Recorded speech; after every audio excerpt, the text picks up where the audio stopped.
ಎಲ್ರಿಗೂ ನಮಸ್ಕಾರ. ನಾನು ಕಾಂಚನ. ಸುಮಾರು 16ರಿಂದ 18ನೇ ಶತಮಾನದಲ್ಲಿ ನಮ್ಮ ಸೌತ್ ಇಂಡಿಯಾದಲ್ಲಿ ಅಂದ್ರೆ ತಮಿಳುನಾಡಲ್ಲಿ ಪರಿಸರಕ್ಕೆ ವಿರುದ್ಧವಾದಂತ ಕೆಲವು ಪ್ರಾಕ್ಟೀಸಸ್ ಅಥವಾ ಪದ್ಧತಿಗಳ ಆಚರಣೆಗಳ ಅಸ್ತಿತ್ವವನ್ನ ನಾವು ಕಾಣ್ಬೋದು. ಅದರಲ್ಲಿ ತಲೆ ಕೂದಲನ್ನು ಆಚರಣೆ ಕೂಡ ಒಂದು. ಈ ತಲೆ ಕೂದಲ್ ಅಂದ್ರೆ ತಮಿಳು ಭಾಷೆನಲ್ಲಿ ಒಂದು ಪದ ಇದು. ತಲೆ ಅಂತ ಅಂದ್ರೆ ತಲೆ, ಮತ್ತೆ ಊತಲ್ ಅಥವಾ ಕೂತಲ್ ಅಂತ ಅಂದ್ರೆ ಇದನ್ನ ಕೂಡ್ಸಿ ಹೇಳ್ಬೇಕಾದ್ರೆ ತಲೆ ಕೂತಲ್ ಅಂತ ಬರುತ್ತೆ. ಸೊ ಊತಲ್ ಅಂತ ಅಂದ್ರೆ ಉಯ್ಯೋದು ಅಂತ ಅರ್ಥ ಕೊಡುತ್ತೆ. ಅಂದ್ರೆ ತಲೆಗೆ ಹಾಕೋದು ಅಥವಾ ತಲೆಗೆ ಉಯ್ಯೋದು ಅಂತ ಅರ್ಥ ಬರುತ್ತೆ. ಇದನ್ನ ಡೆತ್ ಬಾತ್ ಅಥವಾ ಸಾವಿನ ಸ್ನಾನ ಅಂತಾನು ಕೂಡ ಕರೀತಾರೆ. ನಿಮ್ಗೆ ಅರ್ಥ ಆಗೋ ರೀತಿನಲ್ಲಿ ಸಿಂಪಲ್ ಆಗಿ ಹೇಳ್ಬೇಕು ಅಂತ ಅಂದ್ರೆ ತಲೆಗೆ ಎಣ್ಣೆ ಅಥವಾ ನೀರ್ ಹಾಕಿ ಸ್ನಾನ ಮಾಡಿಸ್ತಾರೆ. ಏನಿದು ತಲೆಗೆ ಎಣ್ಣೆ ಹಾಕಿ ಸ್ನಾನ ಮಾಡಿಸಿದ್ರೆ ಅದ್ ಹೆಂಗೆ ಡೆತ್ ಬಾತ್ ಆಗುತ್ತೆ ಅಥವಾ ಸಾವಿನ ಸ್ನಾನ ಆಗುತ್ತೆ ಇದು ಅಂತ ನೀವು ಕೇಳೋದಾದ್ರೆ ಇದ್ರ ಕಂಪ್ಲೀಟ್ ಸ್ಟೋರಿನ ನಾನು ನಿಮ್ಗೆ ತಿಳಿಸ್ಕೊಡ್ತಾ ಇದ್ದೀನಿ. ಈ ಸ್ಟೋರಿ ಕೇಳಿದ್ಮೇಲೆ ನಿಮ್ ಮನ್ಸಲ್ಲಿ ಒಂದು ಪ್ರಶ್ನೆನೆ ಹುಟ್ಕೊಳ್ಳುತ್ತೆ. ಜನ್ಮ ಕೊಟ್ಟಿರೋ ತಂದೆ ತಾಯಿನ ಅಥವಾ ವಯಸ್ಸಾಗಿರೋ ವ್ಯಕ್ತಿಗಳನ್ನ ಈ ರೀತಿ ಕ್ರೂರವಾಗಿ ಸಾಯಿಸ್ಬೋದಾ, ಹೇಗ್ ಸಾಧ್ಯ ಇದು ಅಂತ ಹೇಳಿ ನಿಮ್ ಮನ್ಸಲ್ಲಿ ಒಂದು ಪ್ರಶ್ನೆ ಹುಟ್ಕೊಳ್ಳುತ್ತೆ. ಸೊ ಯಾವ್ದಿದು ಆಚರಣೆ ಅಂತ ನಾನು ನಿಮ್ಗೆ ತಿಳಿಸ್ಕೊಡ್ತೀನಿ. ಅದಕ್ಕೂ ಮುಂಚೆ ಕಾಂಚನ ಚಾನಲ್ ಇನ್ನೂ ಸಬ್ಸ್ಕ್ರೈಬ್ ಆಗಿಲ್ಲ ಅಂತ ಅಂದ್ರೆ ಪ್ಲೀಸ್ ಸಬ್ಸ್ಕ್ರೈಬ್ ಮಾಡ್ಕೊಳ್ಳಿ, ಸಪೋರ್ಟ್ ಮಾಡಿ. ಪ್ಲೀಸ್ ವಿಡಿಯೋನ ಸ್ಕಿಪ್ ಮಾಡಿದಿರಾ ಕೊನೆವರೆಗೂ ನೋಡಿ. ಹಾಗೆ ಇವತ್ತಿನ ವಿಡಿಯೋನಲ್ಲಿ ಒಂದು ಭಯಂಕರವಾದಂತ ತಲೆ ಕೂದಲನ್ನು ಆಚರಣೆ ಬಗ್ಗೆ ತಿಳ್ಕೊಳ್ತಾ ಹೋಗೋಣ ಬನ್ನಿ.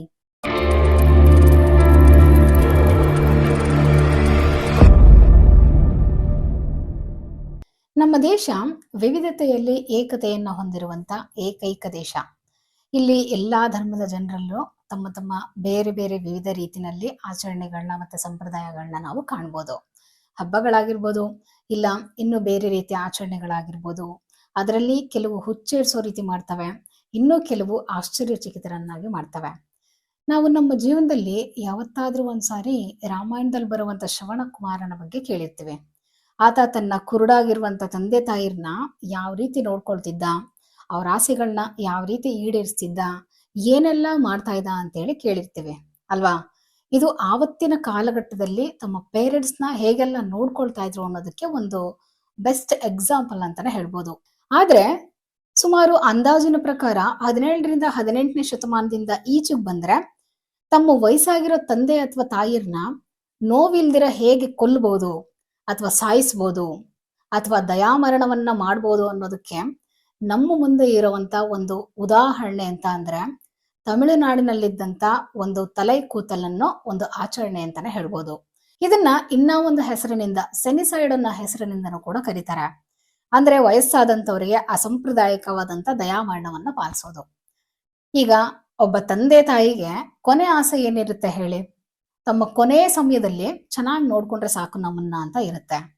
ಮೋಸ್ಟ್ಲಿ ಎಲ್ಲಾ ತಂದೆ ತಾಯಿರದು ಇದೇ ಆಸೆ ಆಗಿರುತ್ತೆ ಅಂತ ನಾನ್ ತಿಳ್ಕೊಳ್ತೀನಿ. ಆದ್ರೆ ಕೆಲವು ಮಕ್ಕಳಿಗಂತೂ ಅದೇ ದೊಡ್ಡ ಹೊರೆ ಆಗ್ಬಿಟ್ಟಿರುತ್ತೆ. ಅವ್ರನ್ನ ನೋಡ್ಕೊಳ್ಳೋದೇ ತುಂಬಾ ಕಷ್ಟ ಆಗ್ಬಿಟ್ಟಿರುತ್ತೆ ಅವ್ರಿಗೆ. ಸೊ ತಮಿಳ್ನಾಡಿನ ಕೆಲವು ಭಾಗಗಳಲ್ಲಿ ನಡೀತಿದ್ದಂತ ಈ ಆಚರಣೆಗೆ ಏನ್ ಕಾರಣ ಅಂತ ನೋಡೋದಾದ್ರೆ ಮೊದಲನೇ ರೀಸನ್ ಏನಪ್ಪಾ ಅಂದ್ರೆ ಅವ್ರ ಪೋಷಕರುಗಳು ಸುಮಾರು ದಿನಗಳಿಂದ ಅನಾರೋಗ್ಯದಿಂದ ಬಳಲ್ತಾ ಇರ್ತಾರೆ, ಇಲ್ಲ ಇವರು ಫಿನಾನ್ಷಿಯಲಿ ವೀಕ್ ಇರ್ತಾರೆ, ಅದು ಇಲ್ಲ ಅಂತ ಅಂದ್ರೆ ಇವ್ರನ್ನ ನೋಡ್ಕೊಳ್ಳೋದಕ್ಕೆ ಯಾರು ಇರೋದಿಲ್ಲ. ಸೊ ಇಂಥ ಹಲವಾರು ರೀತಿ ಕೌಟುಂಬಿಕ ಕಾರಣಗಳಿಂದ ಕೊನೆಯದಾಗಿ ಇದಕ್ಕೆಲ್ಲ ಒಂದೇ ದಾರಿ ಅಂತ ಅಂದ್ರೆ ಅವ್ರನ್ನ ಅವ್ರ ತಂದೆ ತಾಯಿನ ಅಥವಾ ವಯಸ್ಸಾದಂತವ್ರನ್ನ ದಯಾಮರಣನ ಮಾಡ್ಬಿಡೋದು. ಇದಕ್ಕೋಸ್ಕರ ಆ ಪೋಷಕರುಗಳ ಮಕ್ಳು ಇರ್ತಾರಲ್ಲ ಅವರು ಅವ್ರ ಕುಟುಂಬದವ್ರ ಜೊತೆನಲ್ಲೆಲ್ಲ ಮಾತನಾಡಿ ಅದಕ್ಕೋಸ್ಕರನೇ ಒಂದು ದಿನ ಅಂತಾನೆ ಫಿಕ್ಸ್ ಮಾಡ್ತಾರೆ. ಅಲ್ಲಿ ಅವ್ರ ಪೋಷಕರುಗಳು ಒಪ್ಪಿಗೆ ಅವ್ರಿಗೆ ಮುಖ್ಯನೇ ಆಗೋದಿಲ್ಲ, ಅವ್ರ ಒಪಿನಿಯನ್ ಸಹ ಅವ್ರಿಗೆ ಮುಖ್ಯ ಆಗೋದಿಲ್ಲ. ಇನ್ನೂ ಕೆಲವು ಕಡೆ ಏನ್ ಮಾಡ್ತಾರೆ, ಆ ಪೋಷಕರುಗಳೇ ತಮ್ಮ ಹೋಪ್ ನ ಕಳ್ಕೊಂಡು ಅವರೇ ಈ ರೀತಿ ಮಾಡಿಸ್ಕೊಳ್ಳುವಂಥದ್ದು ಕೂಡ ಇದೆ. ಸೊ ಇಂಥ ದಿನ ಅಂತ ಫಿಕ್ಸ್ ಮಾಡಿದ್ಮೇಲೆ ಅವತ್ತಿನ ದಿವಸ ಅವ್ರನ್ನ ಬೆಳಬೆಳಗ್ಗೆನೆ ಬೇಗನೆ ಎಬ್ಬಿಸ್ಬಿಟ್ಟು ಅವ್ರಿಗೆ ತಲೆಗೆ ಎಣ್ಣೆ ಹಾಕಿ ಮಸಾಜ್ ಮಾಡಿ ತಣ್ಣಗಿರೋ ನೀರಲ್ಲಿ ಸ್ನಾನ ಮಾಡಿಸ್ತಾರೆ. ಇದಾದ ನಂತರ ಅವ್ರಿಗೆ ಅತಿ ಹೆಚ್ಚಿಗೆ ಎಳ್ನೀರ್ನ ಕುಡಿಸ್ತಾರೆ. ಬೇಸಿಕಲಿ ಅವ್ರ ಬಾಡಿ ಟೆಂಪರೇಚರ್ನ ಕಡಿಮೆ ಮಾಡ್ತಾರೆ. ಅವರು ಮೊದ್ಲೇ ಆ ಬಾಡಿನಲ್ಲಿ ಶಕ್ತಿ ಇರೋದಿಲ್ಲ. ಇನ್ನು ಈ ತರ ಟ್ರೀಟ್ಮೆಂಟ್ ಮಾಡಿದ್ರೆ ಅವ್ರಿಗೆ ಹಾರ್ಟ್ ಫೇಲ್ಯೂರ್ ಆಗೋ ಚಾನ್ಸು ಹೆಚ್ಚಿಗೆ ಇರುತ್ತೆ. ಇಲ್ಲ ಅಂತಂದ್ರೆ ಬಾಡಿ ಟೆಂಪರೇಚರ್ ಕಡಿಮೆ ಆಗಿ ಹೈ ಫೀವರ್ ಬರುತ್ತೆ ಅವ್ರಿಗೆ. ಇದರಿಂದ ಈ ಪ್ರೊಸೀಜರ್ ಆಗಿ 1ರಿಂದ 2 ದಿವಸದಲ್ಲಿ ಆ ವ್ಯಕ್ತಿ ಸಾವನ್ನಪ್ತಾನೆ. ಅತಿ ಹೆಚ್ಚು ಬರೀ ಎಳ್ನೀರನ್ನೇ ಕುಡಿಸೋದ್ರಿಂದ ಅವ್ರಿಗೆ ಕಿಡ್ನಿ ಫೇಲ್ಯೂರ್ ಆಗ್ಬೋದು. ಹಾಗೇನೆ ಅವ್ರಿಗೆ ಇಮ್ಯೂನ್ ಪವರ್ ಕೂಡ ಕಡಿಮೆ ಇರೋದ್ರಿಂದ ಅವರು ಬೇಗ ಸಾವನ್ನಪ್ತಾರೆ. ಅಷ್ಟೇ ಅಲ್ಲ, ಇದ್ರ ಜೊತೆನಲ್ಲಿ ಆ ವಯಸ್ಸಾಗಿರುವಂತ ವ್ಯಕ್ತಿಗಳನ್ನ ಸಾಯಿಸೋದಕ್ಕೋಸ್ಕರ ಇದೇ ರೀತಿ ಇನ್ನು 26 ರೀತಿನಲ್ಲಿ ದಯಾಮರಣದ ಮಾರ್ಗಗಳನ್ನ ಉಪಯೋಗಿಸ್ತಾ ಇದ್ರು ಅಂತಾನು ಕೂಡ ಹೇಳಲಾಗುತ್ತೆ. ಅದರಲ್ಲಿ ಕೆಲವೊಂದನ್ನು ಮಾತ್ರ ನಾನು ನಿಮ್ಗೆ ಸಿಂಪಲ್ ಆಗಿ ತಿಳಿಸ್ಕೊಡ್ತೀನಿ. ಇನ್ನು ಯಾವ ರೀತಿ ಅವ್ರನ್ನ ಸಾಯಿಸ್ತಾ ಇದ್ರು ಅಂದ್ರೆ, ಹಾವು ಮತ್ತೆ ಹಂದಿಗಳನ್ನ ಕೊಲ್ಲೋದಕ್ಕೆ ಬಳಸುವಂತ ಪಾಯ್ಸನ್ ಇರುತ್ತಲ್ಲ, ಅದನ್ನ ಕೊಟ್ಟು ಸಾಯಿಸ್ತಾ ಇರ್ತಾರೆ. ಹಾಗೇನೆ ಇನ್ನ ಒಂದು ಅಂದ್ರೆ, ಅವ್ರ ಜಮೀನಿನ ಮಣ್ಣಿರುತ್ತಲ್ಲ ಅದನ್ನ ತಂದು ನೀರಲ್ಲಿ ಕರಗಿಸಿ ಅದನ್ನ ಅವ್ರಿಗೆ ಕುಡಿಸೋದು. ಆತ ಆ ಮಣ್ಣು ಕರಗಿರುವಂತ ನೀರನ್ನ ಕುಡಿದು ಅಜೀರ್ಣದಿಂದ ಸಾವನ್ನಪ್ತಾನೆ. ಮತ್ತೆ ತನ್ನ ಆತ್ಮಕ್ಕೆ ಅಂದ್ರೆ ಆತನ ಆತ್ಮಕ್ಕೆ ಶಾಂತಿ ಸಿಗ್ಲಿ ಅನ್ನೋ ಕಾರಣಕ್ಕೋಸ್ಕರ ಅವ್ರದೇ ಜಮೀನಿನ ಮಣ್ಣನ್ನ ತಂದು ಅದನ್ನ ಅವ್ರಿಗೆ ಕುಡಿಸ್ತಾರೆ. ಮಾಡ್ತಿರೋದೇ ಕೆಟ್ಟ ಕೆಲಸ, ಅದರಲ್ಲಿ ಇಂಥ ಕಾರಣಗಳು ಬೇರೆ ಅಲ್ವಾ? ಓಕೆ, ಮತ್ತೆ ಇನ್ಯಾವ ರೀತಿ ಸಾಯಿಸ್ತಾ ಇದ್ರು ಅಂದ್ರೆ, ಮಿಲ್ಕ್ ಮೆಥಡ್. ಇದರಲ್ಲಿ ಆ ವ್ಯಕ್ತಿ ಮೂಗನ್ನ ಮುಚ್ಚಿಡಿದು ಆ ಮೂಗನ್ನ ಪೂರ್ತಿ ಕ್ಲೋಸ್ ಮಾಡಿ ಅವ್ರ ಬಾಯೊಳಗಡೆ ನಿರಂತರವಾಗಿ ಕಂಟಿನ್ಯೂಸ್ ಆಗಿ ಬಾಯೊಳಗಡೆ ಹಾಲನ್ನ ಸುರಿಯೋದು. ಇದರಿಂದ ಹಾಲು ಒಳಗಡೆ ಹೋಗಿ ಅವ್ರ ಲಂಗ್ಸ್ ಎಲ್ಲಾನು ಬ್ಲಾಕ್ ಆಗಿ ಉಸಿರಾಡೋದಿಕ್ಕಾಗ್ದಿರ ಸತ್ತೋಗ್ಬಿಡ್ತಾ ಇದ್ರು. ಈ ರೀತಿ ವಿಚಿತ್ರವಾದಂತ ಕೆಟ್ಟ ಆಚರಣೆ ಜೊತೆನಲ್ಲಿ ಬಲವಂತವಾಗಿ ಅವರನ್ನ ಕೊಲ್ತಾ ಇದ್ರು. ನಮ್ಮ ಭಾರತದ ಸಂವಿಧಾನದ ಆರ್ಟಿಕಲ್ 21 ಪ್ರಕಾರ ಎಲ್ರಿಗೂ ಸಮಾನವಾಗಿ ಬದುಕುವಂತ ಹಕ್ಕನ್ನ ಕಲ್ಪಿಸಿದೆ. ಹಾಗೇನೆ ಯಾರನ್ನು ಕೂಡ ಟ್ರೆಡಿಷನ್ ಅಥವಾ ಆಚರಣೆ ಹೆಸರಿನಲ್ಲಿ ಕೊಲ್ಲೋ ಹಾಗಿಲ್ಲ. ನಮ್ಮ ಭಾರತೀಯ ದಂಡ ಸಂಹಿತೆ IPC Indian penal code suicide ನ ಅಲೋ ಮಾಡೋದಿಲ್ಲ. ನಮ್ಮ ದೇಶದ ಕಾನೂನು ಒಬ್ಬ ವ್ಯಕ್ತಿಯ ಜೀವ ಮತ್ತೆ ಜೀವನವನ್ನ ಪ್ರೊಟೆಕ್ಟ್ ಮಾಡುತ್ತೆ ಹೊರತು ಎಲ್ಲೂ ಸಾಯೋದಕ್ಕೆ ಹೇಳೋದಿಲ್ಲ. ಆದ್ರೆ ಈ ಆಚರಣೆಗಳು ನಮ್ಮ ಭಾರತದಲ್ಲಿ ಎಲ್ಲಿ ಯಾವಾಗ ಶುರುವಾಯಿತು ಅಂತ ಯಾವುದೇ ಖಚಿತವಾದ ದಾಖಲೆಗಳಿಲ್ಲ. ನಮ್ ಗೌರ್ಮೆಂಟ್ ಹಿರಿಯರಿಗೋಸ್ಕರ, ಹಿರಿಯ ನಾಗರಿಕರಿಗೋಸ್ಕರ ಎಷ್ಟೊಂದು ಯೋಜನೆಗಳನ್ನ ಅನುಷ್ಠಾನ ಮಾಡಿದೆ. ಇದನ್ನು ಮೀರಿ ಈ ರೀತಿ ಆಚರಣೆಗಳು ಮುಂಚೂಣಿಯಲ್ಲಿ ನಿಂತಿದ್ದಾವೆ. ಈ ರೀತಿ ಆಚರಣೆಗಳು ಇನ್ನೂ ನಮ್ಮಲ್ಲಿ ನಡೀತಾ ಇದಾವೆ ಅಂತಾನು ಕೂಡ ಹೇಳಲಾಗುತ್ತೆ. Survival of the fittest.